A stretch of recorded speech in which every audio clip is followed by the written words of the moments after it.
Hello दोस्तों, फिर से एक बार आप सभी का तहे दिल से स्वागत है एस आर जे मैथमेटिक्स पर। दोस्तों, पिछली क्लास में अपन ने जो है दो चरों वाले रैखिक समीकरण का जो है एक मेथड पढ़ा था, यानी कि नॉर्मल एक्स वेरिएबल अगर सेम हो, उनके कोफिशिएंट यानी कि उनके गुणांक सेम हो, बिल्कुल x x as it is आ जाए, तो उसको कैसे सोल्व करते हैं इसको अपन ने देखा था। उम्मीद करता हूँ आपको अच्छे से समझ में आया होगा। फिर उसी को थोड़ा सा आगे करते हुए कि अगर सेम नहीं हो तो उसको कैसे अपन सॉल्व करेंगे, उस पर अभी अपन सॉल्व करके इसको समझने का प्रयास करते हैं। तो जरा ध्यान से देखिएगा। पहला जो सवाल है,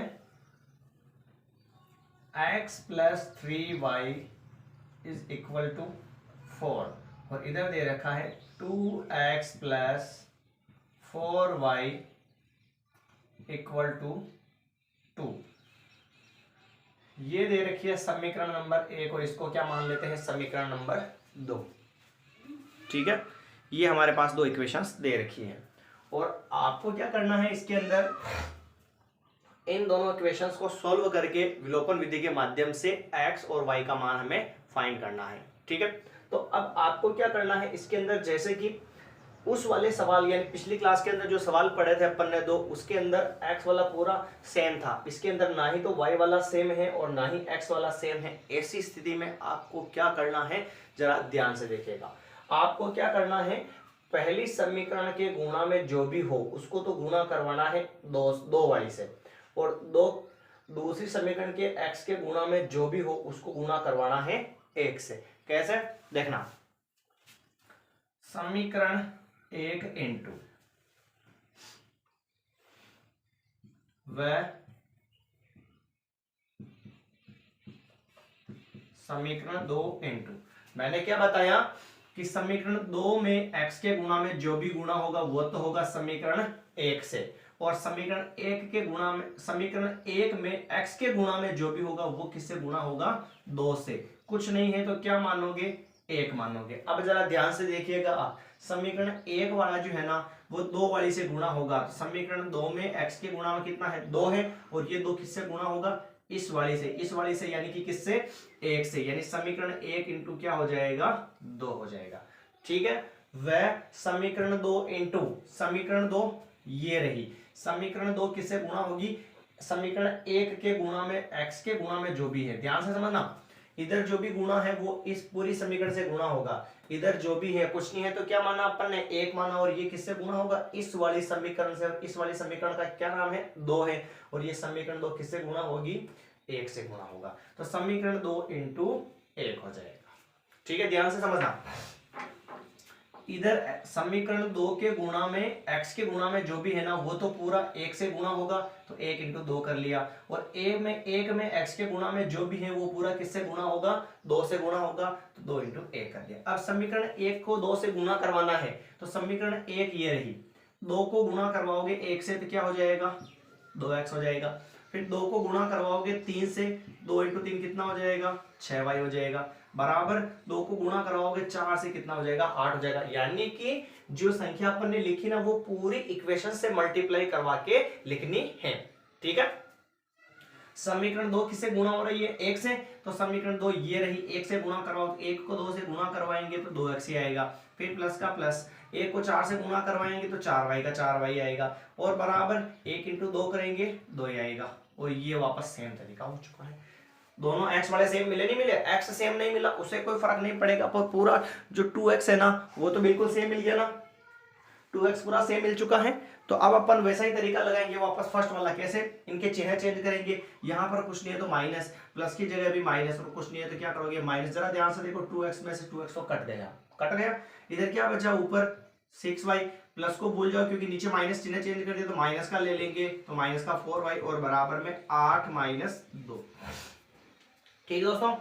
6y में से 4y जाएगा, कितना बचेगा, 2y, y एक बार ही उतरता है, संख्या में से संख्या घटा देते हैं, बराबर 8 में से 2 गए, कितने बचे, 6, दोनों के बीच में कुछ नहीं होता तो क्या मानते हैं, इंटू मानते हैं, और इंटू वाली संख्या कहां पर जाती है, बटेवा में, तो ये कहां पर चला जाएगा, बटेवा में, और इसको इससे काटा तो आंसर कितना आ चुका है, 3 आ चुका है, यानी कि y बराबर वैल्यू कितनी होगी, 3 हो जाएगी। कोई दिक्कत है क्या इसके अंदर, ये y की वैल्यू फाइंड हुई दोस्तों में। अब हमें x की वैल्यू भी निकालनी है, तो आपकी इच्छा हो तो समीकरण 1 में रख सकते हैं, और आपकी इच्छा हो तो समीकरण 2 में, हम रखते हैं समीकरण नंबर 1 में। तो समीकरण 1 से देखना ध्यान से, समीकरण एक से समीकरण एक में रखते हैं मान, तो x का तो x ही 1 तो अपन ने केवल समझने के लिए माना है ना, x और प्लस का प्लस 3, बीच में कुछ नहीं है तो क्या मानोगे इनटू, और y का मान कितना है 3 है, ये 3 और बराबर कितना आएगा 4 आएगा, x प्लस 3 3 से 9 और इक्वल में क्या आ जाएगा 4, x इक्वल टू प्लस का 9 उधर जाएगा तो किसका हो जाएगा दोस्तों माइनस का हो जाएगा। ऐसा मतलब तो अपन ने पढ़ा भी है, एक से वाले समीकरण में भी समीकरण को सोल्व करना अपन ने पढ़ा था, ठीक है। x इज इक्वल टू बड़ी संख्या किसकी है 9 और उसके पहले क्या है माइनस, तो चिन्ह किसका आएगा माइनस का, और 9 में से 4 जाएगा कितना बचेगा 5 बचेगा। ध्यान से देखना एक बार वापस, इधर का निशान तो जाएगा समीकरण 2 पे, यूं समझो, और इधर का निशान किस पे जाएगा समीकरण 1 पे। तो समीकरण 1 पे निशान किससे आ रहा है वो देखो, संख्या 2 से, तो समीकरण 1 इंटू 2 कर दिया, और समीकरण 2 पर निशान कहां से आ रहा है संख्या 1 से, तो समीकरण 2 इंटू 1 कर दिया। ऐसा क्यों कर रहे हैं, फर्स्ट वाली x के पद को पूरे को सेम मिलाने के लिए अपन ऐसा रूल लगा रहे हैं। आप चाहो तो y में भी लगा सकते हो, पर मैंने क्या कहा था अपन केवल x वाले तरीके से सोल्व करके आसानी से सोल्व कर लेंगे, बार बार इधर भी सेम ही होगा इधर भी सेम, कोई दिक्कत नहीं होगा ना।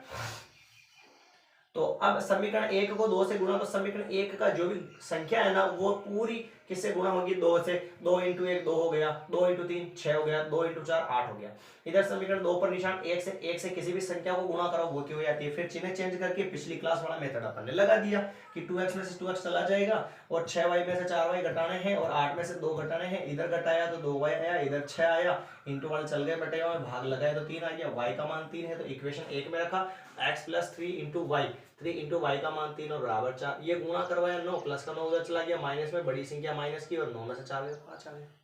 ठीक है। एक और सवाल करते हैं अपन, 2x plus 3y equal to 4, और इधर 3x plus 2y is equal to 4। सवाल समझे आप, इक्वेशन 1 दे दो इसको तो, और इसको इक्वेशन नंबर 2 दे देते हैं। 2x plus 3y equal to 4 और 3x plus 2y equal to 4 दे रखा है, और अपने को इस सवाल को सॉल्व करना है। तो पहला वाला तरीका ये अपन लगाएंगे, सेम प्रोसेस, कोई दिक्कत नहीं होनी चाहिए। थोड़ा सा समझने के लिए इसको क्या कर देते हैं एरो बना देते हैं, बाकी समझ में आने के बाद कोई दिक्कत नहीं है ना। इसका निशान कहां पर जाएगा 1 पर, और इस 1 वाली का निशान किस पर आएगा 2 पर। 1 और 2 का मतलब समीकरण है ना, संख्या नहीं। तो अब ध्यान से देखना, समीकरण 1 पर निशान किससे आ रहा है, समीकरण 1 ये रही, और इस पर निशान ये यहां से आ रहा है, किससे संख्या नंबर 3 से। संख्या देखनी है x की, ध्यान रखना, पूरी समीकरण नहीं। वह समीकरण 1 का नंबर निकल गया, और समीकरण नंबर 2, समीकरण नंबर 2 पर निशान कहां से आ रहा है एरो का, ये रहा संख्या नंबर 2 से, तो ये 2 इंटू 2। Is that clear. चलिए आगे बढ़ते हैं। तो ये एरो का निशान केवल अपने को समझने के लिए बनाया था, बाकी आपको ऐसे नहीं बनाना है, केवल आंसर निकालना आना चाहिए बस। समीकरण 1 को गुणा कराओ 3 से, तो 3 इंटू 2 देखना 6, और साथ में x तो चलेगा, फिर प्लस 3 इंटू 3 9, और फिर साथ में y तो चलेगा, और बराबर 3 4 से 12 बन चुकी है नई समीकरण। आगे समीकरण नंबर 2 किससे गुणा होगी 2 से, तो लीजिए 2 इंटू 3 कितना हो जाएगा 6x, और प्लस 2 2 से 4 हो जाएगा, और y का y, और इक्वल में 2 4 से 8 हो जाएगा। और ये लीजिए घटा लेते हैं वापस, इधर माइनस आएगा, प्लस की जगह फिर माइनस, और ये भी माइनस, तो ये तो एज इट इज कैंसिल हो चुका है। फिर बचा क्या 9y माइनस 4y, और इज इक्वल टू 12 माइनस 8। कोई प्रॉब्लम है इसके अंदर, नहीं है ना। बाकी कर लिया अपन ने, 9y में से 4y घटाते हैं तो कितने कितने बचते हैं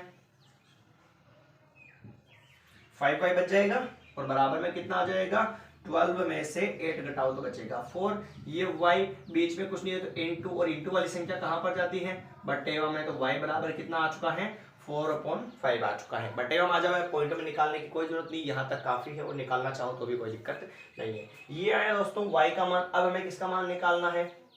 x का मान निकालना है, तो चलो पॉइंटों में निकाल लेते हैं, सुविधा रहेगी आपके लिए भी, एलसीएम लेने की जरूरत नहीं पड़ेगी। तो y बराबर जैसे ये 4 के अंदर अपन डिवाइड करते हैं, 0 बढ़ाया तो ये 0.5 8 या 40,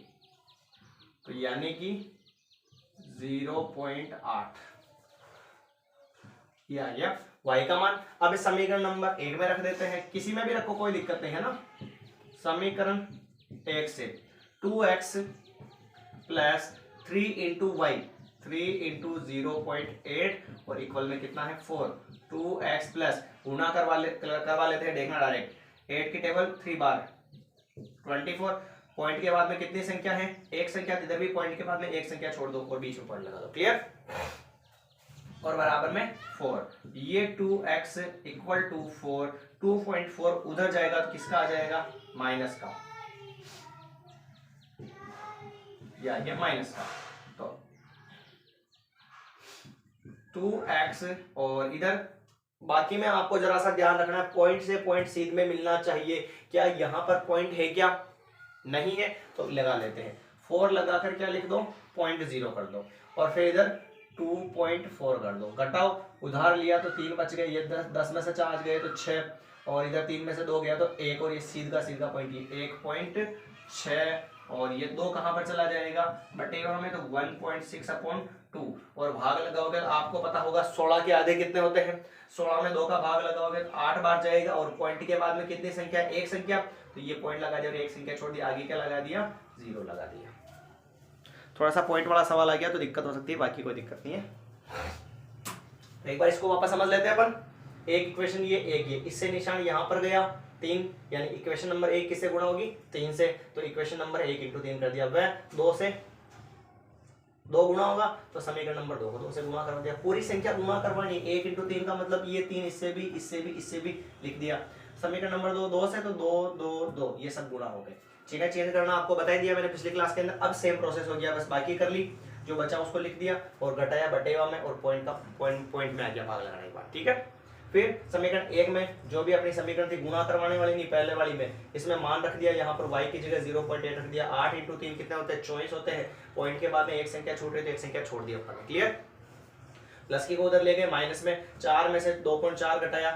तो ये बता दिया, पॉइंट नहीं हो तो पॉइंट लगाकर 0 लिख सकते हैं, फिर पॉइंट से पॉइंट सीध में मिला देंगे, जोड़ के लिए और बाकी के लिए ऐसा करते हैं। फिर इंटू वाले 2 बटे हम चले गए 16, समझो 16 में 2 का भाग लगाओगे 8 बार और पॉइंट के बाद में एक संख्या छूट रही थी, तो यहाँ पर भी आपने कितनी संख्या छोड़ दी है, एक संख्या छोड़ दी है, ठीक है दोस्तों। तो ये था कि जिनके गुणांक सेम नहीं मिलते हैं तो 2 चरों वाले रैखिक समीकरणों को कैसे सोल्व करते हैं, उस पर आधारित 2 सवाल थे, उम्मीद करता हूँ आपको अच्छे समझ में आए होंगे। सब्सक्राइब करना जरूरी नहीं है, आपको समझ में आना चाहिए मैटर, और अगर समझ में आता है तो अपने दोस्तों के साथ ज़्यादा से ज़्यादा शेयर जरूर करें और एक बार क्लास को अच्छे से बिल्कुल ध्यान से जरूर देखें, और कोई दिक्कत हो आपको तो कमेंट जरूर करें, ठीक है दोस्तों। मिलते हैं अगली क्लास के अंदर।